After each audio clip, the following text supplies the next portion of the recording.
भारत गौरव आचार्य श्री पुलक सागर जी गुरुदेव के प्रवचन और लेटेस्ट धार्मिक भजन व कार्यक्रम निशुल्क देखने व सुनने के लिए हमारे YouTube चैनल जीन शरण मीडिया को आज ही सब्सक्राइब करें और सबसे पहले देखने के लिए बेल आइकन पर क्लिक जरूर करें। स्थिति तो ये आ गई है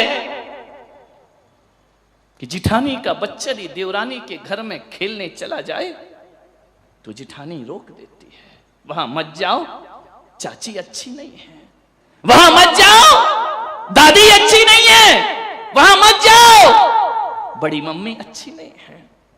क्या बीज बो रहे हैं आप अपने बच्चों पर? और ऐसा बीज बोते बोते बोते बोते एक दिन वृक्ष बन करके खड़ा हो जाएगा। ध्यान रखिए, दादी अच्छी नहीं, चाची अच्छी नहीं, उनके पास मत जाओ, ये हमारा घर, ये उनका घर। विचार करिए, बचपन में तो कहते थे भाई जो तेरा है वो मेरा है और जो मेरा है वो तेरा है। अब कहते ये तेरा है और ये मेरा है। ध्यान रखिए, क्या क्या नजारा तुम्हारे घरों का हो गया है। मान्यवर, तेरे मेरे के बीज मत बोइए। बहुत दुखी हुए वो तीनों भाई। आप कुछ प्रयास कर सकते हैं? क्या प्रयास करेंगे? प्रयास तो तुम्हें करना होगा। तुम भी क्या करोगे? एक दिन हो, 2 दिन हो, 3 दिन हो तो आदमी एडजस्टमेंट करता है। रोज रोज वही बातें। मान्यवर, घरों को मत उजाड़िए। जब से एकल परिवार हुए हैं ना, तब से डिप्रेशन बढ़ गया है, तब से तनाव बढ़ गया है, तब से बीमारियां बढ़ गई हैं। और जब सामूहिक परिवार हुआ करते थे, संयुक्त परिवार हुआ करते थे, गुस्सा तो उस समय भी आता था। एक को आता था, दूसरा संभाल लिया करता था, दूसरे को आता था, तीसरा गले लगा लिया करता था। पापा ने मारा तो चाचा छाती से लगा लिया करते थे। संवेदनाएं थी, आज वो खत्म हो गई हैं। आज घर में 4 सदस्य भी नहीं है। अब झगड़ा होता है तो कोई किसी को संभालने वाला नहीं है, बचाने वाला नहीं है। इतना अकेला हो गया आदमी, इतना अकेला हो गया कि मोबाइल तो महंगा महंगा रखता है, लेकिन इतना अकेला हो गया कोई फोटो खींचने वाला नहीं मिलता। स्वयं की सेल्फी अपने हाथ से खींचा करता है, कोई तुम्हारी तस्वीर लेने वाला दिखाई नहीं दिया करता है। खुद ही सेल्फी लिए जा रहे, खुद ही बने जा रहे हो हीरो। ध्यान रखना, बट गए घर, टूट गए परिवार। मान्यवर, बहुत पीड़ा है, बहुत दर्द है। जितने एक तुम यहां बैठे हो ना, जब पंडाल एक होता है तो मुझे खुशी मिलती है, और जब घर एक होता है तो परमात्मा को खुशी मिला करती है। एक बात ध्यान दो, जब परिवार एक होता है, दिल से दिल जुड़ते हैं। 2 सगे भाई अलग अलग हो जाया करते हैं। इससे बड़ा नरक क्या होगा? किस नरक की बात कर रहे हो? तुम्हारा बेटा उसके घर, छोटे भाई के घर नहीं जा सकता, बड़े का बेटा छोटे के घर नहीं जा सकता है। इससे बड़ा नरक क्या होगा इस धरती पर? ध्यान रखना, मंदिरों में पूजा पाठ करने से स्वर्ग नहीं बनता जीवन। मैं तो आपसे इतना ही निवेदन करना चाहता हूं कि मंदिर की एक पूजा कम कर लेना, लेकिन भाई भाई में प्रेम को जिंदा रखना। इससे बड़ी परमात्मा की पूजा कोई दूसरी नहीं हुआ करती है। सोचना है आपको। मां ने जो कहा, छोटे बच्चे मान लेते, उसके घर नहीं जाना। मैं आपसे निवेदन करता हूं, मां पूजनीय है, मां वंदनीय है, मां का सम्मान करो। लेकिन एक बात तो याद रखो, आखिर मां भी एक स्त्री है, मां भी एक नारी है, और नारीगत स्वभाव तो उसमें होता ही है।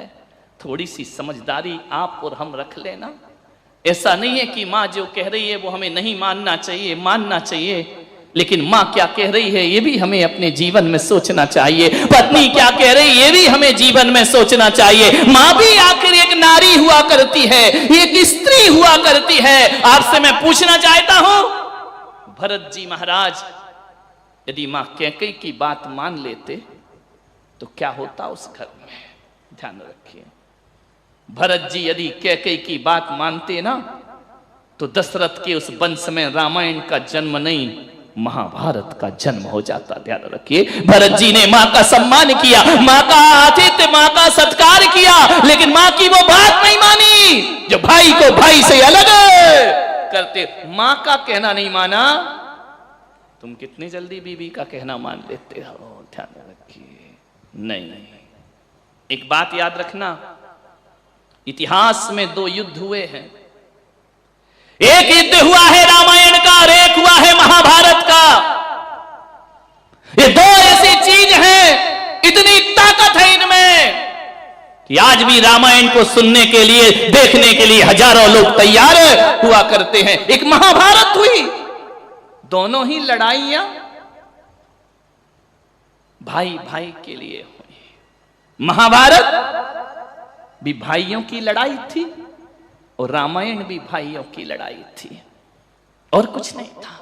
यहां कुछ वकील बैठे होंगे, यदि मैं उन वकीलों से निवेदन करता हूं कि जाके अदालतों में देखना, आज हिंदू मुस्लिम के अलग अलग धर्मों के इतने झगड़े वाले केस अदालतों में नहीं होंगे जितने भाई भाई के केस अदालतों में पड़े हुए हैं, जितने परिवार के केस अदालतों में पड़े हुए हैं। भाई भाई के झगड़े हैं, ध्यान रखना। मान्यवर,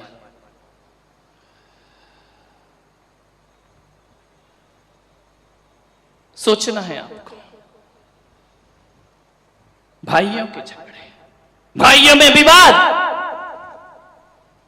रामायण भी भाइयों की लड़ाई है और महाभारत भी भाइयों की लड़ाई है। फर्क कितना है? जब 2 भाई कुर्सी पे बैठने के लिए लड़ते हैं ना, तो महाभारत की रचना होती है, और जब 2 भाई कुर्सी छोड़ने के लिए लड़ते हैं तो रामायण की रचना हो जाया करती है। रामायण इस देश का आदर्श है, महाभारत आदर्श नहीं है। महाभारत छल और प्रपंच से भरा हुआ है। महाभारत में कदम कदम पर छल है, प्रपंच है, कपट है। रामायण कदम कदम पर बलिदान है, कदम कदम पर त्याग है, कदम कदम पर आदर्श है। मैं आपसे निवेदन करता हूं, रामायण ऐसा ग्रंथ है जिसे हिंदू तो क्या, जैनों ने भी जैन रामायण कहकर के इसे स्वीकार किया है। 108 प्रकार की रामायण है इस धरती पर। एक दुनिया में राम का चरित्र ऐसा है जिसे हर धर्म का व्यक्ति कहता है, राम हमारे हैं, राम हमारे हैं, राम हमारे हैं। राम जैसा आदर्श, राम जैसा व्यक्तित्व, राम जैसा जीवन दुनिया में कोई नहीं जी पाया मेरे भाई।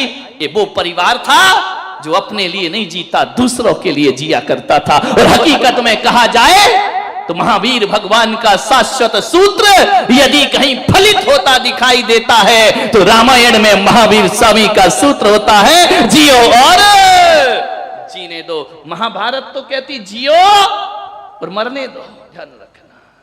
रामायण कहती है जियो और जीने। एक बात याद रखना, हर किसी के घर में महाभारत है।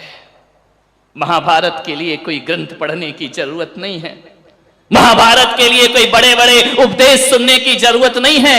हर घर में महाभारत है, घर घर में महाभारत है। और घर घर की महाभारत को यदि मिटाना है तो मैं पुलक सागर कहता हूं, तुम्हारे घर में रामायण जरूर होना चाहिए।